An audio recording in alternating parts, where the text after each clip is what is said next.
you would think First Amendment covers book writing. You really would think that because everybody does, and a lot of people don't know there is a loophole, and the people who want to ban books know it, and that's what they're trying to use against us. So, story time. Way back when, there was a man named Miller. He decided he was going to make educational pamphlets of the Cornish nature and hand them out to people on the street in California. Unfortunately, his depictions were rather graphic, okay? Photographs of people engaging in activities. And this is right when cameras and film were being used. And the state of California said, you can't do that. And he says, yes, I can. It's freedom of speech.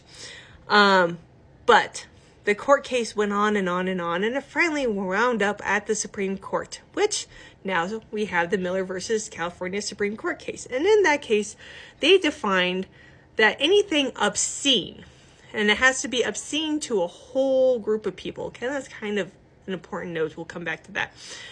Anything obscene is not protected by the First Amendment, which means the corn industry is not protected by the First Amendment. Okay, that's kind of their little hole here that they can try to use against authors, because there have been school banning attempts that have tried to use this obscene law, along with a bunch of others, to go after teachers, librarians, and so on for having obscene materials in books that are not appropriate for children and try to get them arrested. In fact, in Project 2025, it states this in trying to go after the corn industry. That's what they want to do. So they say we're going to go after the corn industry because they don't have First Amendment rights. And then it says in the same paragraph, educators and teachers should be registered as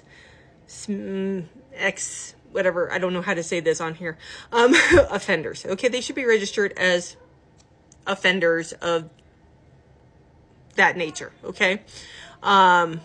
And some even go as far as saying that there's another law that points that they could be arrested and thrown in jail for 5 to 20 years.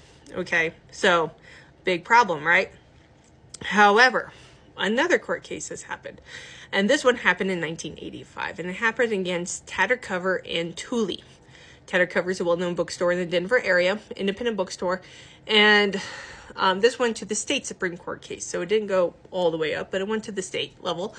And in there, somebody, I'm guessing Thule, said that the display of certain materials were in view of children and should be removed. And the tag cover said, hold their beer.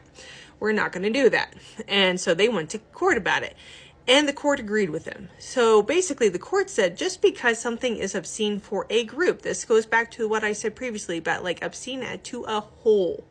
Okay, so because this material might be obscene and not appropriate for minors and children, does not mean that it's not inappropriate for adults who this material is made for. They are the consumer. This is their audience over here, these adults that can read this material. It's not obscene to them. It's okay. Therefore, taking this away or limiting or blocking the sales of this material is infringing on the adults' First Amendment rights with this material, because they are allowed to have it, whereas children are not allowed to have it, which is not the whole when it comes to the definition of obscene legally. So that's probably a lot more information that you were looking for, but it's something that a lot of people don't know. And it's not something that I knew until somewhat recently. Okay. So I've written a whole article explaining this in far more detail than I just did. It is in my link tree. It is under my Feather and Flower Substack.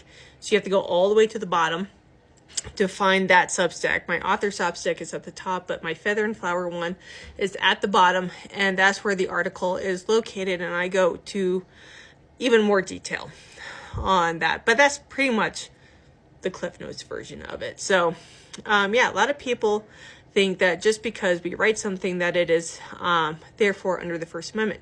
Also, another thing that's really important under the First in conversation with this First Amendment, going back to the definition of obscene, is that anything that is used as a religious or scientific or literary literature type in connection to an obscene material does not make that item obscene. So if you write very, very spicy books and they have a freaking plot, they should technically not be considered obscene by this definition. What I worry about is people going in and changing these definitions under our noses and trying to get away with it legally in order to make those materials now obscene so they can block them, and they take away the First Amendment rights along with it. So, yeah, that's my answer to that. I'm sure that felt like drinking from a fire hose, but yeah, that is the harsh reality when it comes to whether or not we are truly protected by the First Amendment.